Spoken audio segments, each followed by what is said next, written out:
กับสบายดีเด้อมีซีทางลาวทางไทยต่างประเทศน้องมณิกะมาพบมาพอกับน้องทงนะมณิกะตอนเศร้าๆมาไปน้องมาเบิ่งทานเนาะมาอัปเดตฐานให้แม่ FC ได้เบิ่งได้ครับส้มเนาะฐาน3คืนเนาะนี่เลยเนาะโอ้อ้าวสบายดีเด้อแม่ FC บ่สุขสุคน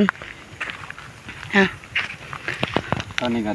ใกล้สิได้ขวดนั่นแหละเพราะว่ามันใหม่ไปขังหนึ่งครั้งนั่นเนาะเฮาก็เลยปล่อยขังเดียวบัดนี้เพราะว่ายายมันบ่ใหม่โอ้ทางคงแม่เฒ่าเพิ่นก็ขวดเลยเด้โทเพิ่นขวดมื้อเช้านี่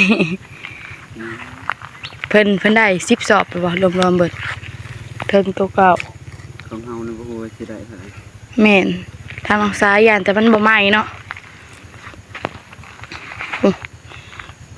บ่ฮู้ว่าสิได้จักสอบเนาะเตานี่มันบ่ใหม่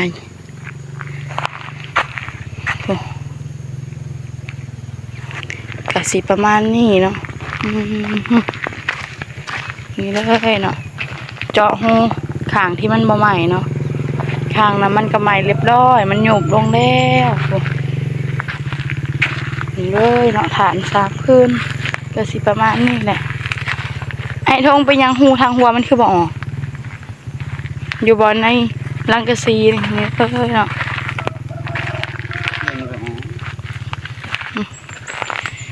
ข้างนี้มันใหม่เบิดเลยเนาะข้างนี้มันใหม่ออดผีแล้วยังได้แต่ข้างนั้นเนาะเปิดแต่ข้างเดียวอัดข้างหนึ่งอัดข้างนี้เปิดข้างนั่นเนาะมึงคืนนี่ก็ฝนตกเบิดคืนเลยบ่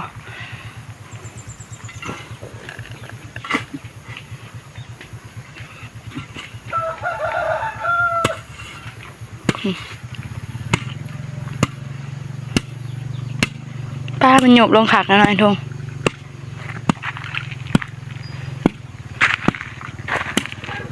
ลุยเลยจูดพร้อมกันกับคงปลาบนเนาะผู้คงปลาบนเพิ่นก็จูดพร้อมกันเลยกับปลาบน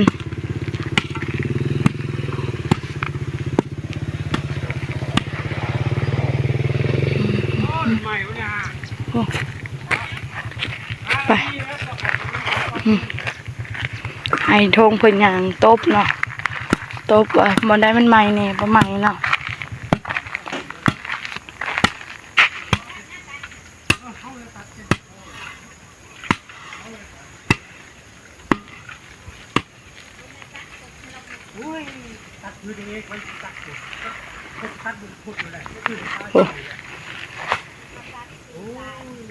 เรียบร้อยนะพ่อไอ้ทงเพิ่นตบเรียบร้อยแล้วเนาะพ่อเต่าปลาบนเนาะจุดพร้อมกันไอ้ทงบั่นพื้นให้ปลาบนเนาะบั่นพื้นใหญ่ไม่น้อยเพราะว่าน้ำมันจากเรือเนาะมาบั่นให้ปลาบนปลาบนเพิ่นหักก็ให้ใส่โหลดน้ำเนาะก็เลยบั่นให้เพิ่นแต่กระจ่างคาโหลดเพิ่นน้ำเนาะพ่อของเพิ่นใหม่ได้ประมาณนี้เนาะของปลาบน3 คืนคือกันคงทางลังสาก็3 คืนคือกันพ่อเตาหน่อยก็คงปลาบนเนาะก็บอกเป็นยังเนาะเห็ดหน่อยก็ได้ให้ไว้เนาะนี่เลยเนาะใหม่ประมาณนั้นเนาะทางลังสาอัปเดตให้แม่ FC เบิ่งไว้เด้อเพราะว่าจุดฐานได้3 คืนเลยใหม่ก็สิฮอดครึ่งนึงเลยเนาะเพราะว่า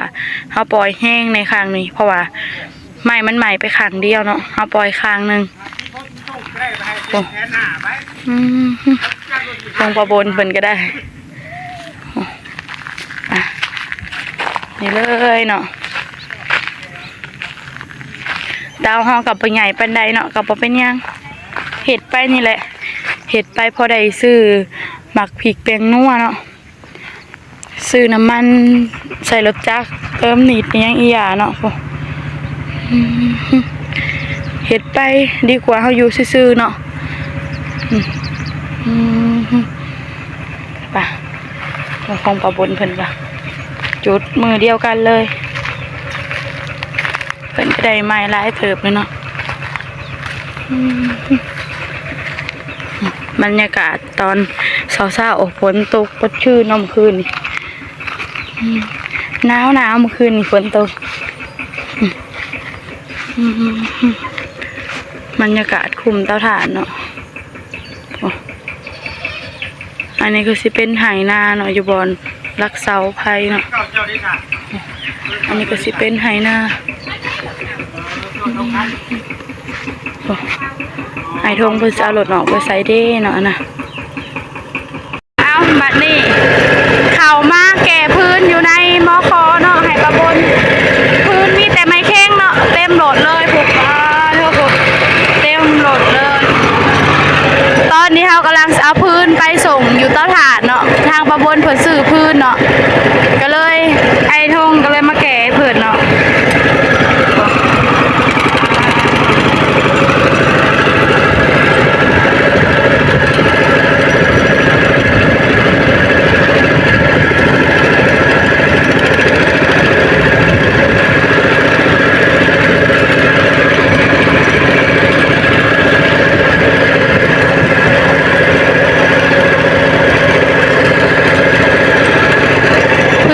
ไม้เค้งเนาะเป็นตาสะออนทางลงสานี่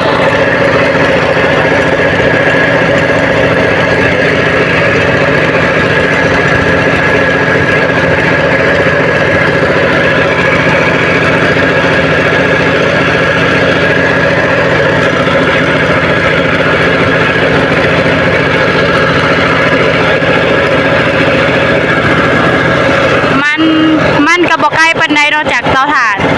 มะคอน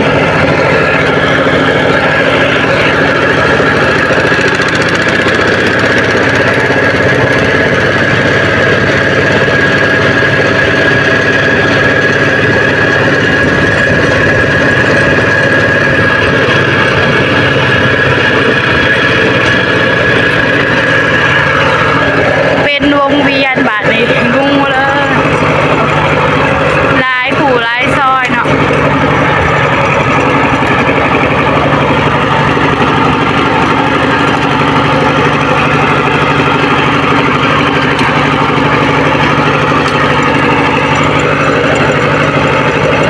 ตอนนี้กำลังทอดไทยหอดเตาหอดทางออกเลยเนาะทางน้องสาวก็เว้าผิดเว้าถึงก็ต้องขอโทษขออภัยเด้อคืนเนาะ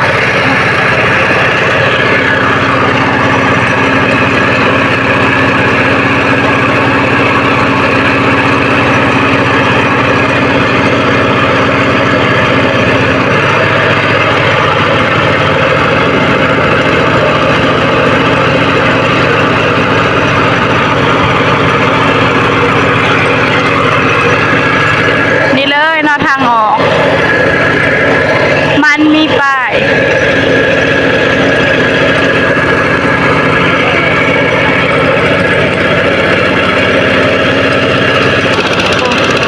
ตอนนี้กำลังจะหอดเตาถ่านแล้ว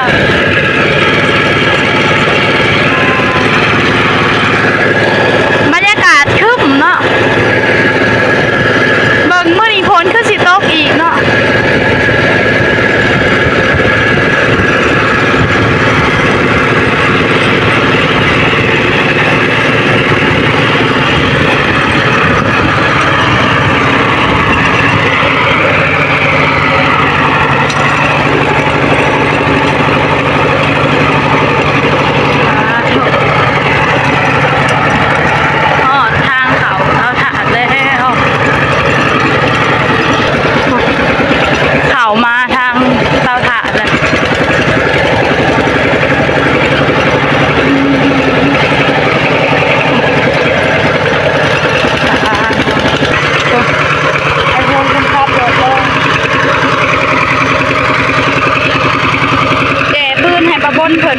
เพิ่นซื้อพื้นเนาะอยู่ในมครถละแสนเนาะเขาขายคือเนาะใหม่เข่งเบิดเลย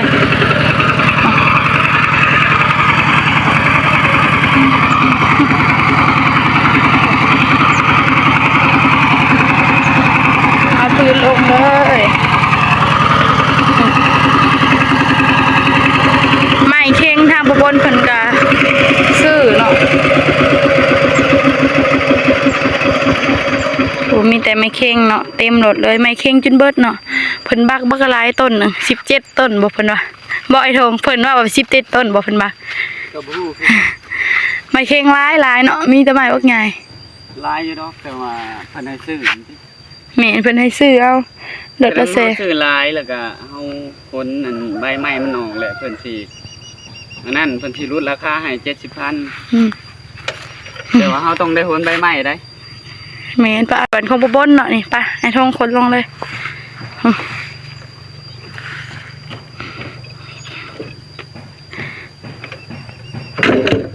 ไอ้ทงเพิ่นกำลังคนลงให้ปะบนเพิ่น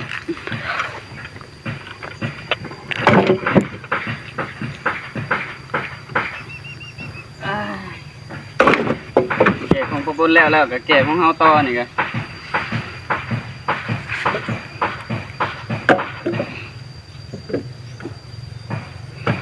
มีแต่ไม้เข่งทั้งนั้น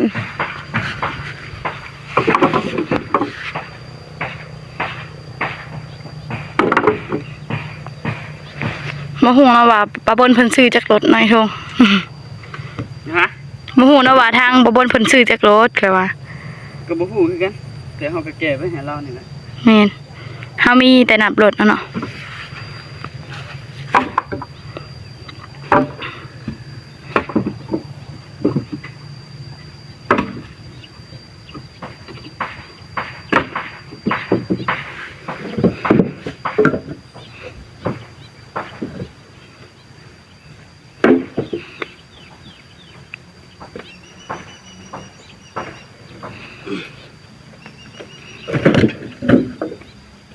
ไปสาบไปไว้ก็ได้คือเก่าผืน ถ้ามีเงินก็ได้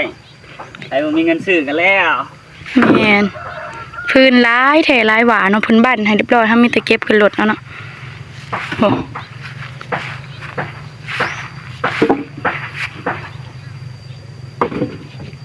ให้ไอ้ทงเพิ่นพ้นลงเนาะเขายังสิไปเอาใหม่อีก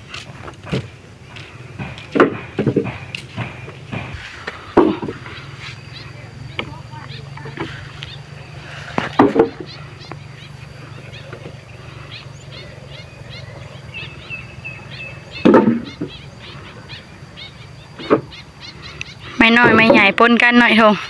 เอาใหม่สำเฮาเอาได้เนาะถ้ามันอันใดมันใหญ่ค่ะก็บ่เอาสำเฮาย่อได้นี่แหละ ตื่นขึ้นมาแล้วก็ไปเลย ตื่นขึ้นมาไปเก็บพื้นในประบนเนาะผู้ว่าเท่าพื้นมีแต่ไม้เข่งทั้งนั้นทางน้องสากับบริถ่ายตอนค้นพื้นขึ้นรถเนาะเพราะว่าไม้เข่งร้ายเท่าไรบ่าไม้เข่งจนเบิดเนาะเพิ่นบักลงนะ ยามเพิ่นบ่ให้ท้ายนี่ แม่นก็เลยถ่ายตอนแก่เนาะยันเพิ่นบ่ให้ถ่ายนะหั่นเฮาก็เลยมาถ่ายตอนแก่เอา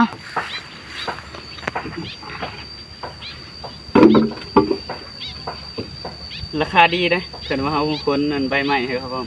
แต่เฮาบ่มีรถโคนนั่นแหละทง เฮาก็เอารถประบุญนี่แหละเป็นประบุญสิอันนั้นได้ ใบไม้ปากหลายหนึง คันประบุญเราสิให้อันแก่ เอ้ยถ่าพังเบิ่ง เราก็ต้องอัน ปลาบนเพิ่นเห็นอะไรถ่าพังเบิ่งนี่เนาะ เราก็ต้องถามผู้ครับแล้วก็ถาม ผู้ขน เฮาเป็นผู้ครับเด้จ้ะมันเถื่อ โดย มันเถื่อเฮ้ยเราเอาบ่ได้หลายรถดอก นี่ทางปลาบนเพิ่นก็บ่มีเงินเพิ่นก็เลยไปเอาหลายรถน้อยโทงเอาพอปนกันกับไม้นี่เนาะเพราะว่าไม้เข่งน่ะเฮ็ดฐานมันสิงามมันก็นักน้ำน้อยโทง เรื่องงามก็งามอยู่นี่กิน เพิ่นว่าอยากได้สำไดคนขึ้นโลดติโทงแต่รถไทยก็บ่ไหวหน่อยโทงเนาะเอาพอดีเนาะอยากได้หลายสำไดคนขึ้นโลดเพิ่นว่ารถไทยก็ใส่นักกับบ่ได้เนาะใส่พอดีรถไทยก็ไปเบิ่งเตาถ่านกันเนาะว่าเป็นจังไดเฮาไปคนใหม่ย่านมันลุเนาะย่างไปเบิ่งก่อนโอ้เริ่มยูบลงเลยได้ไอ้ทงเตาถ่านเนาะเฮาปล่อยครั้งเดียวแล้วมันก็เริ่มยูบลงบัดนี้ นี่เลยเนาะทางน้องลินกับน้องละน้อยเพิ่นนอนอยู่เพื่อนเนาะทางน้องสานอนอยู่เตาถ่านเผาถ่านพวกใหม่ประมาณนี้เนาะถ่านเฮามันใกล้หน้ามันก็ไข่เน่เนาะโอ้ทางน้องสาไปเอาพื้นมื้อนี้จะว่าเบิดมื้อเลยเนาะไปเอาพื้นหรือว่าบ่ฮอดเบิดมื้อเพราะว่าป้าบนเพิ่นก็ซื้อบ่ได้หลายเนาะมื้อนี้สิพากันไปขนพื้นให้ป้าบนเนาะโดยบัดนี้ทางน้องสาก็สิได้จบคลิปไปเพียงเท่านี้พบกันในคลิปหน้าเด้อกราบขอบคุณทางเม FC เบิร์สุคนที่เบิ่งคลิปของน้องสาตั้งแต่ต้นจนจบที่บ่ข้าม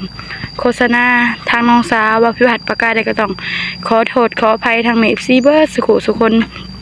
ทางน้องสาสิขอตัวลาไปเพียงเท่านี้ขอกล่าวคำว่าสบายดีบ๊ายบาย